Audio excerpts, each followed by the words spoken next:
In this last section, we'll look at the types of muscle contraction as well as how a muscle generates force. So there are three different types of muscle contraction. One is isometric, one is concentric, and the other is eccentric. And we'll start with the top one here, isometric contraction. An isometric contraction is where there is no link change in the muscle. An example of this would be pushing up against a wall. This is showing you if you've got a weight and there's no movement, you're holding that weight steady at a given angle, joint angle, there's no link change in this muscle. That's an isometric contraction.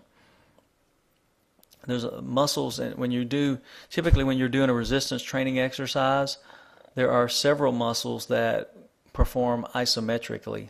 Like if you're doing a squat, an example of this would be your lower back musculature would be isometrically contracting because you're trying to hold everything stable, along with your abdominal muscles would be contracting isometrically as you move the weight. Okay, usually it's the low back or the core, muscles of the core that are contracting isometrically when you're doing these types of lifts. But then the other type of contraction, I usually call it dynamic contraction, where you've got movement occurring at the joint. Concentric and eccentric movement. Concentric is where you're shortening the muscle, like you see here when they're doing a bicep curl. They're pulling the weight, the joint angle is shortening, and so they're pulling the weight towards their shoulder, and that's causing the muscle to shorten and causing that muscle action to happen. If you allow this weight to go back down to the starting position, that's eccentric action. The joint angle is increasing. And realize when you're weightlifting, when you're in the gym, you want to control the weight in both directions because the muscle works in both directions. So concentrically as well as eccentrically. You don't want to just pull the weight up like in this bicep curl and then just drop it down with no resistance. You want to slowly lower the weight down. That's because the muscle is acting in both directions. And honestly, when you look at the research, you can become more sore from the eccentric action than you can the concentric action. An example of this would be if you were running downhill for a long period of time, your muscles would probably be more sore than if you ran up that hill.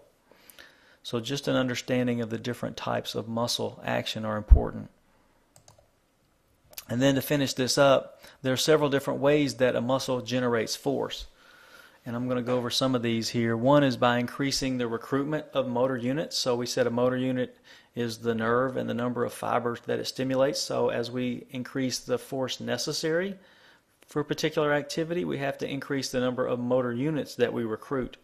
That's one of the ways that we increase force is by the motor unit recruitment. Frequency of stimulation also, so we call that rate coding. Frequency of stimulation of these motor units also will allow us to generate more force. The frequency of stimulation is key, along with recruiting more motor units. And then also, importantly, we've got to have, there's actually an optimal length at which we can generate maximal force. Think about people going up for a rebound, if you're a basketball player. Where does a person start when they go to jump maximally? They don't do it at 90 degrees, even though we tell people to come down to a squat at 90 degrees when we're lifting weights. We never start jumping at 90 degrees, right? That's because the length of our muscle is not optimal. And so usually somewhere around, you could squat down to say 20% above resting length is about all you'd want to do. And you see that with people that really jump the highest is they lengthen the muscle just a little bit because of the elastic properties, and then they jump, and that's how they generate the most force. And then speed of contraction also affects force generation. If you think about this, when you contract your muscles concentrically, which means they're shortening, it occurs in a slow and grinding fashion. Slow and grinding where you're lifting heavier weights, so you're able to generate more force. You're just not going to be able to pick up that really heavy dumbbell really fast.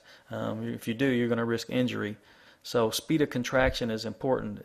In the concentric phase of if you're lifting concentrically, then it's going to be a slow grinding fashion. If you're doing eccentric work, then actually you're going to produce more force by a faster eccentric action. So those are just the opposite. So those are some of the ways that you generate force.